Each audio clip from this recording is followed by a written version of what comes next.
예레미야 34장 8절에서 17절입니다. 시드기야 왕이 예루살렘에 있는 모든 백성과 한 가지로 하나님 앞에서 규약을 맺고 자유를 선포한 후에 여호와께로부터 말씀이 예레미야에게 임하니라. 그 계명은 사람마다 각기 히브리 남녀 노비를 놓아 자유롭게 하고 그의 동족 유다인을 종으로 삼지 못하게 한 것이라.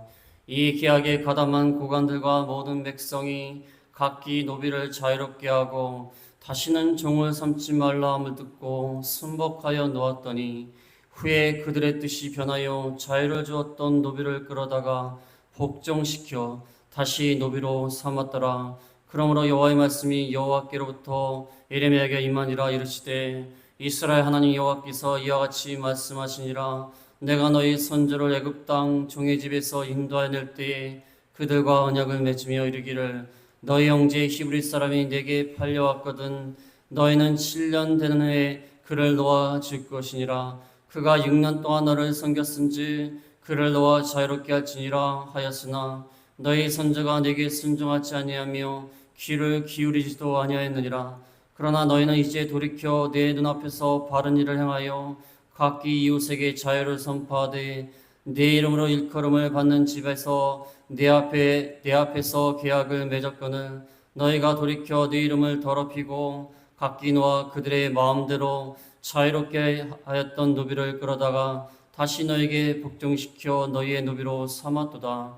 그러므로 여호와께서 이와 같이 말씀하시니라. 너희가 나에게 순종하지 아니하고 각기 형제와 이웃에게 자유를 선포한 것을 실행하지 아니하였은즉 내가 너희를 대적하여 칼과 전염병과 기근에게 자유를 주리라. 여호와의 말씀이라. 내가 너희를 세계 여러 나라 가운데 흩어지게 할 것이며. 아멘. 오늘 말씀을 통하여 상황에 따라 손쉽게 변하는 계약, 상황에 따라 약속을 맺은 것을 손쉽게 바꾸고 변하는 그러한 이스라엘 백성을 볼 수 있습니다. 여러분이 잘 아시는 카멜레온이 여러 가지 색으로 자기의 피부의 색깔을 바꿀 수 있습니다. 그 피부의 진짜 색깔을 바꾸는 게 아니라 사실상 보여지는 색깔이 바꿀 수 있도록 몸의 구조가 되어 있습니다. 카멜레온은 기분에 따라 또 기온에 따라 색깔을 바꾼다고 합니다. 특별히 이 기분에 따라. 그래서 편안하고 침착할 때에는 초록색, 좀 침착할 때는 초록색이었다가 흥분하거나 이성을 유혹할 때에는 노란색과 빨간색으로 바뀐다고 합니다. 그러다가 화가 나면 검은색을 바뀐다. 검은색. 재밌는 동물이에요. 사람도 화가 나면 시커멓지 않습니까? 화가 나면 검은색으로 바뀌고 침착하면 초록색. 초록색이 좀 안정돼 있죠. 흥분할 때는 노란색과 빨간색으로 바뀌고. 그래서 카멜레온 같다는 거. 상황에 따라 이렇게 했다, 저렇게 했다가 이 말 했다가 저 말 했다가 자기 유익을 따라 행하는 그런 사람을 카멜레온 같다. 또 박쥐 같다는 말도 합니다. 박쥐는 원래 새가 아니라 포유류입니다. 포유류. 새끼를 낳습니다. 새끼를. 근데 어떤 우화에 그런 게 있지 않습니까? 짐승하고 새가 싸우는데 짐승이 이길 때는 박쥐가 나도 짐승이다. 새끼를 낳으니까. 근데 막 싸우다가 새가 이기면 넌 나는 거 봐라. 내가 나는 새다. 그러니까 박쥐가 이리 갔다 저리 갔다 하면서 박쥐 같은 그런 사람이라고 말을 합니다.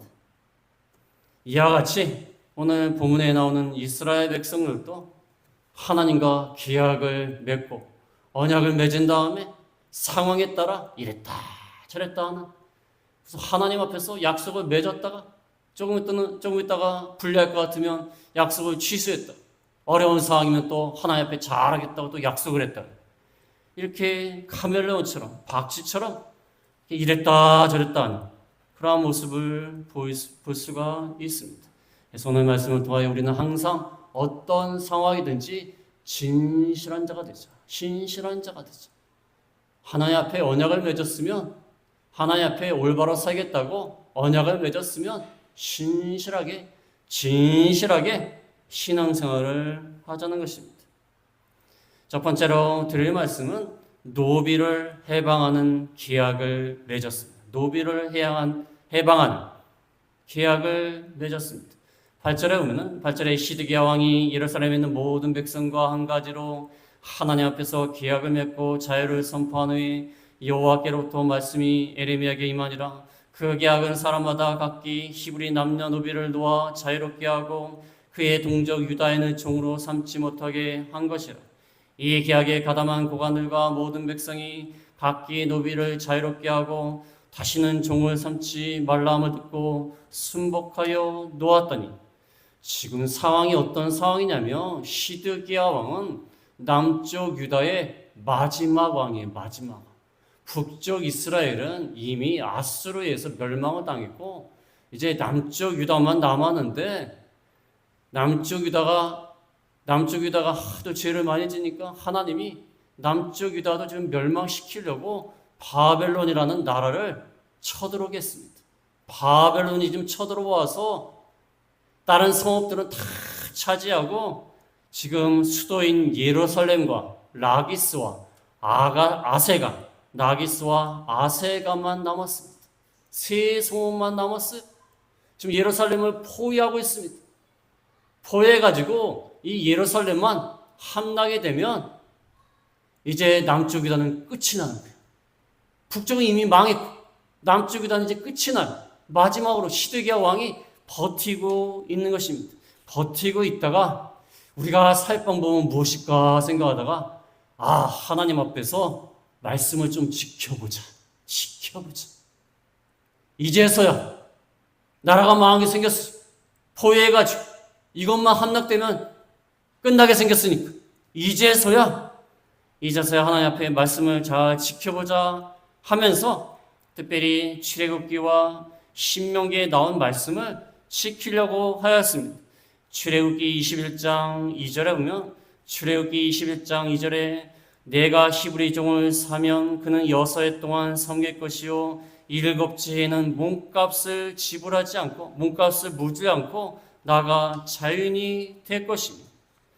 그 다음에 신명기 15장 12절에 보면 15장 12절에 내 동족 히브리 남자나 히브리 여자가 내게 팔렸다 하자. 만일 6해 동안 너를 섬겼거든 7째에 너는 그를 놓아 자유롭게 할 것이요 그를 놓아 자유롭게 할 때에는 빈손으로 가게 하지 말고 내 양무리 중에서와 타작 마당에서와 포도주 틀에서 그에게 후히 줄지니 그건 내 하나님 여호와께서 내게 복을 주신 대로 그에게 줄지니라. 무슨 말이냐면 어떤 사람이 하도 빚이 많았고 예를 들면 빚이 많았는데 빚은 못 갚아요. 그래서 종으로 갔어요. 노비로 갔어요.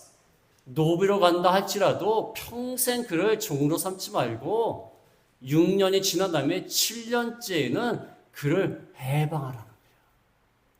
해방하라는 거예요. 몸값을 물지 않고 자유인이 되게 하라는 거예요. 놔두라는 것입니다. 해방시키고 자유롭게 놓아주라는 것입니다. 놓아주면서도 어떻게 하냐면 빈손으로 가게 하지 말고 후히 줘서 양무리와 타작마당에서와 포도주 틀에서 후히 주면서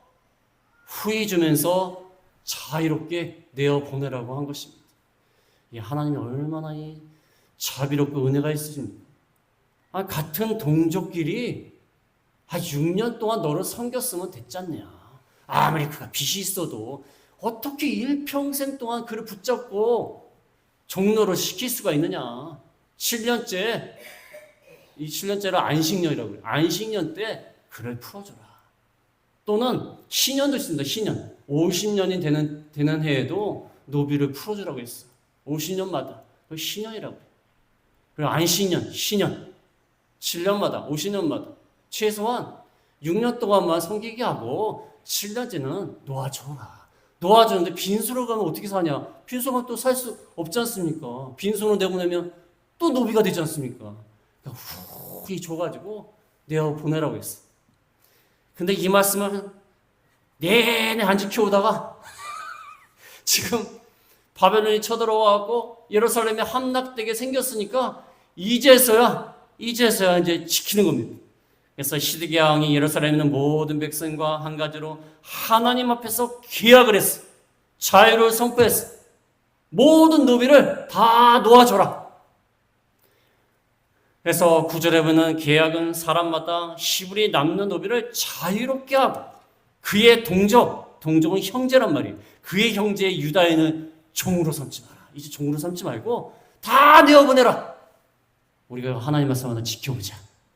왜 그렇습니까? 위협을 느끼니까. 나라가 망할까봐. 그래서 하나님 앞에 잘한 척 하는 거야. 잘한 척 했다는 건 어떻게 할 수 있냐면 나중에 그 약속을 취소해버려요. 그러니까 잘하는 척을 하는 거예요. 그래서 히브리 남녀노비를 자유롭게 하고 동족 유다인을 종으로 다시 삼지 말자. 그래갖고 10절에 보면은 10절에 이 계약에 가담한 고관들과 모든 백성이 각기 노비를 자유롭게 하고 다시는 종을 삼지 말라함을 듣고 순복해서 놓았다 그랬어요. 이 상륙주인들 고위 관료들과 모든 백성이 노비를 자유롭게 했습니다. 다 놓아졌어. 다시는 종을 삼지 말자. 백성들이 다 참여를 했어요. 처음에는 상륙주인들이 제안을 했는데 다 참여를 하고 다 놓아줬어. 얼마나 잘한 겁니까? 하나님 말씀을 순종한 것이고 또 자기 동족 유다인들을 얼마나 불쌍히 여겨가지고 평생 동안 그 종로를 시키면 되겠습니까? 물론 평생 동안 종로를 시키면 얻는 이익이 많겠죠. 힘든 일 막 시켜도 되고 부려도 되고 얼마나 좋겠어. 그러나 그렇게 하지 말라고 그랬어. 자비와 선을 베풀라는 것입니다. 긍휼을 베풀라는 것. 근데 그 말씀대로 하였어. 이 말씀대로 한 이유가 여러 가지 이유가 있지만 특별히 이 바벨론의 포위 공격을 통하여서 하나님 앞에 다 멸망당하게 생겼으니까 하나님 앞에 좀 잘 보이려고 한 것도 있지만 또 다른 목표도 있어요. 지금 전쟁 상황에서 노비가 있으면 되겠습니까? 한 마음 한 뜻으로 합쳐가지고 지금 전쟁을 치러야 되는데 그렇지 않습니까? 그러니까 노비를 자유롭게 하면은 자유로워진 노비가 이제 예루살렘을 지키겠다 그런 마음은 나서지 않겠어요. 그 다음에 각 집에서도 노비를 갖다가 데리고 있으면요 너무 힘듭니다. 먹을 걸 다 줘야 되니까. 지금 전쟁에서 이겨야 되는데 한 입이라도 줄여야죠. 그러니까 노비를 해방한 거예요. 여러 가지 머리를 써가지고 잔머리를 지금 굴린 겁니다. 너무 위협스러우니까 막에 생겼으니까 야 내가 너희를 해방시킬 테니까 열심히 싸우자. 으쌰으쌰 싸우자. 그 다음에 좀 경제적으로 어려우니까 참 자유롭게 해가지고 니네들이 알아서 살아. 그러면서 그런 목적도 있고 또 하나님 앞에서도 보십시오. 우리가 하나님 말씀 지켰지 않습니까?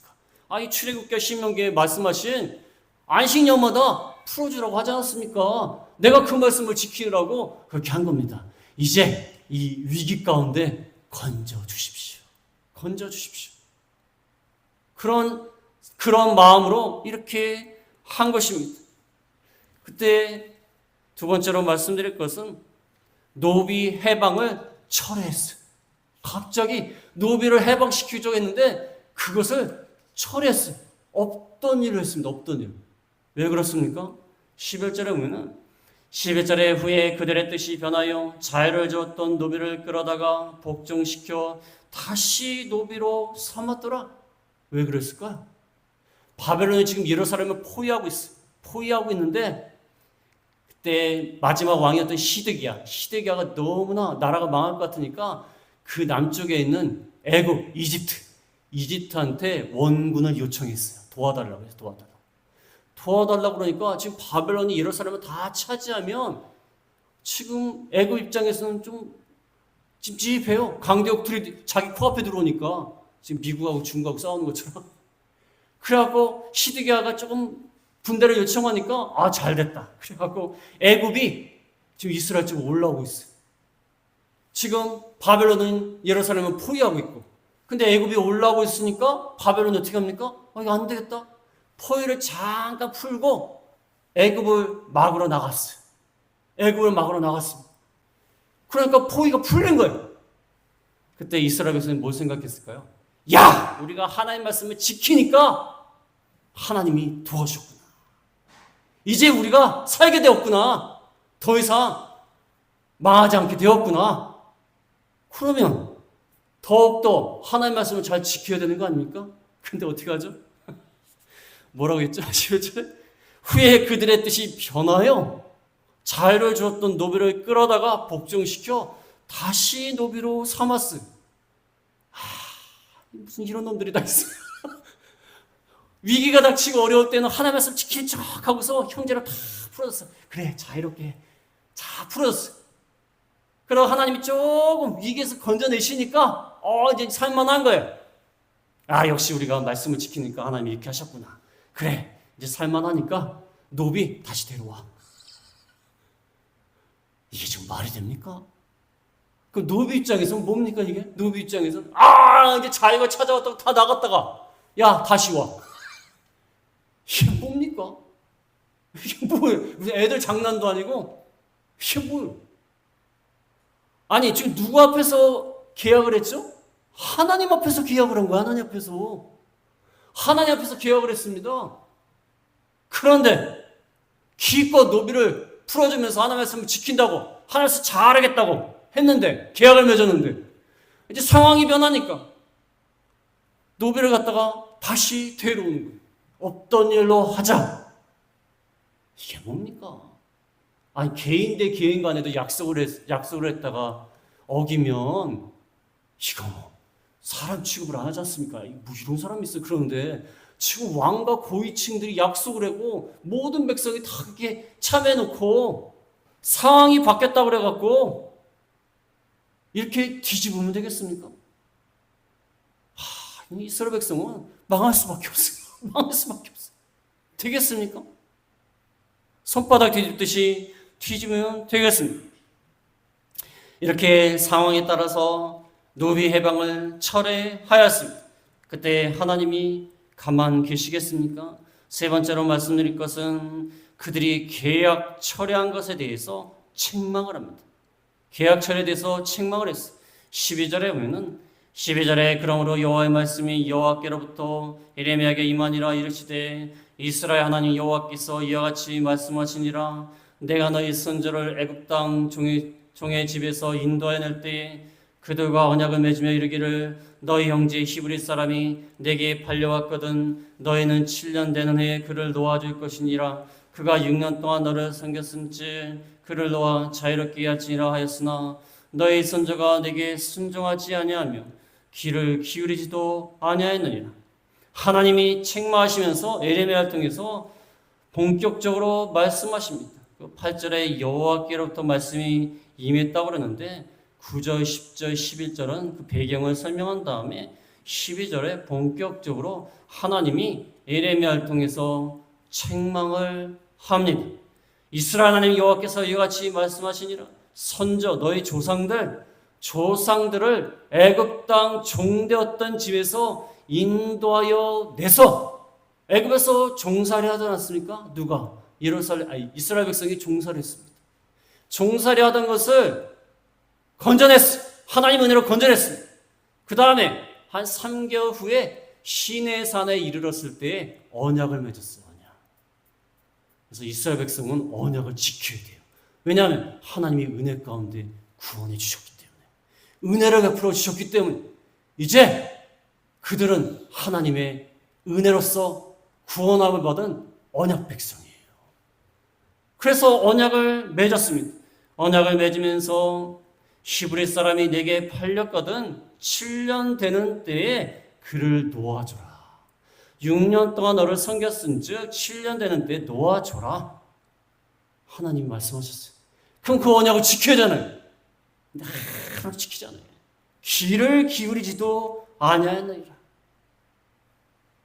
왜 이 말씀대로 언약을 한 줄 아십니까? 왜 그렇습니까? 아까 읽었던 신명기 15장 15절에 보면 신명기 15장 15절에 이 안식년에 대해서 6년 동안 너를 섬겼은즉 자유롭게 하여라. 왜 그렇게 해야 되냐면 신명기 15장 15절에 너는 애굽 땅에서 종되었던 것과 내 하나님 여호와께서 너를 속량하셨음을 기억하라. 그것으로 말미암아 내가 오늘 이같이 내게 명령하였노라. 왜 이렇게 명령했습니까? 너도 애굽 땅에서 종노릇하고 노비 생활을 했지 않냐? 근데 내가 너를 값을 지불해서 건져내지 않았느냐? 속량했다. 속량은 노예 상태에 있는 자를 값을 지불해서 은혜로서 건져내는 거예요. 노비가 무슨 돈이 있어요? 자기가 스스로 나올 수는 없어요. 근데 하나님의 은혜로 몸값을 지불해서 우리를 건져냈어요. 애굽에서 종노릇하던 이스라엘 백성을 속량했어요. 그러니까 그것으로 말미암아 이같이 명한다. 뭘 명합니까? 히브리 사람이 종으로 팔렸거든 7년 있다가 해방시키라는 거예요. 왜? 너도 해방받지 않았느냐? 너도 애굽에서 종노릇했는데 해방시켰지 않느냐? 그러니까 그것으로 말미암아 내가 해방시키라고 자유를 주라고 이와 같이 명령한다는 거예요. 근데 선조들이 그것을 들었습니까? 선조들이 하나 듣지 않은 거예요. 인간들은요, 은혜를 몰라요. 은혜를 몰라요. 배은망덕해요. 배은망덕해요. 그러니까 자기를 열심히 낳고 길러주고 그런 부모도 죽이는 사람 있지 않습니까? 옛날에 그 용감한 용사들인가? 저 자주 보는데 거기에 나오더라고요. 어머니가 다쳐가지고 기부스를 했는데 병원에서 데리고 나오다가 이 엄마가 죽으면 보험금도 나오고 재산도 다 자기 건데 엄마가 지금 아파서 기부스하고 나오는데 집으로 안 가고 산으로 가더래요. 왜 산으로 갑니까? 죽이려고. 근데 중요한 거는 문을 열고 그 기부스한 엄마를 갖다가 죽이려고 하는데 그 어머니가 가만히 있더래요. 왜 가만히 있었을까요? 다 아는 거야. 집안 형편도 그렇고 자식도 너무 어렵고 내가 죽으면 되겠구나. 왜 산으로 왔겠습니까? 뻔한 거 아니에요. 가만히 계시더래요. 근데 그걸 죽여가지고 기부싼 어머니한테 끌고서 산에다 유기를 하는 거예요. 욕도 아까워, 욕도. 그건 욕도 아까워. 욕도 하기 싫어라고. 어떻게 그럴 수가 있습니까? 전 그거 보면서 인간이 얼마나 악한지 몰라요. 악한지 몰라요. 인간만큼 악한 건 없는 것 같아요. 아무리 어렵더라도 어려서부터 낳고 길러서 지금까지 길러줬는데 물론 풍족하게 하지는 못했겠죠. 그 다친 어머니를 갖다가 죽여가지고 끌고 가면 되겠습니까? 무슨 정신으로 그런 일을 했을까요? 인간이요. 그 사람을 욕할 게 아니에요. 우리 인간이요. 여기 이스라엘 백성들 보세요. 애굽에서 종노릇하던 거 고생하고 하나님께 부르짖으니까 하나님 불쌍해가지고 건져낸 거예요. 뭐 이스라엘 백성한테 돈 받고 건져낸 게 아니에요. 그래갖고 가나안 땅에서 그렇게 하나님의 은혜 가운데 광야에서 하나님의 은혜 가운데 인도해 주시고 하셨는데 너희 동족 히브리 사람이 종되었던 것을 6년 동안만 종로를 시키고 7년 동안 풀어줘라. 너도 종되었던 자리에서 내가 건져냈지 않느냐. 그런데 그것을 지키지 않는 거예요. 지키지 않는 거예요. 근데 지키지 않다가 여기 15절에 보면 15절에 그러나 너희는 이제 돌이켜 내 눈앞에 바른 일을 행하여 각기 이웃에게 자유를 선포하되 내 이름으로 일컬음을 받는 집에서 내 앞에서 계약을 맺었거늘. 그런데 선조들은 안 지키다가 종을 풀어주는 이것을 안 지키다가 그러나 이제 돌이켜서 내 눈앞에서 바른 일을 행하여 이웃에게 자유를 선포해서 내 이름으로 일컬음을 받는 집. 내 이름을 일컬음 받는 집이 어디예요? 성전. 하나님의 성전에서 내 앞에서 하나님 앞에서 계약을 맺었거늘. 참 잘했다는 거예요. 너희 선조들은 하나도 안 지켰는데 배은방득해서 안 지켰는데 이제서야 지키니까 참 바른 일을 행해서 좋다 그랬는데 16절에 뭐가 나오죠? 너희가 돌이켜 내 이름을 더럽히고 각기 놓아 그들의 마음대로 자유롭게 하였던 노비를 끌어다가 다시 너에게 복종시켜 너희의 노비로 삼았도다. 상황이 변하니까 말씀을 지키는 척 했다가 바벨을 조금 물러나니까 상황이 바뀌니까 돌이켜서 자유롭게 하였던 노비를 다시 끌어다가 복종시켜서 노비를 삼았다는 거예요. 하나님의 이름을 더럽혔다는 거예요. 더럽혔다는 거예요. 하나님 앞에서 계약을 해놓고 하나님의 이름을 더럽혔다는 거예요. 하나님 앞에서 계약한 것을 처리하니까 하나님의 이름이 더러워졌다. 하나님이 뭐가 되는 겁니까? 하나님 뭐가 돼요? 하나님 앞에서 계약을 했는데 마음대로 바꿔요? 그럼 하나님 뭐가 됩니까? 하나님 뭐가 되는 거예요? 하나님의 이름을 더럽히는 거 아닙니까? 이게 얼마나 악한 일입니까? 그래서 마지막으로 하나님은 그들에게 심판을 선포합니다. 계약 철회에 대한 심판을 선포합니다.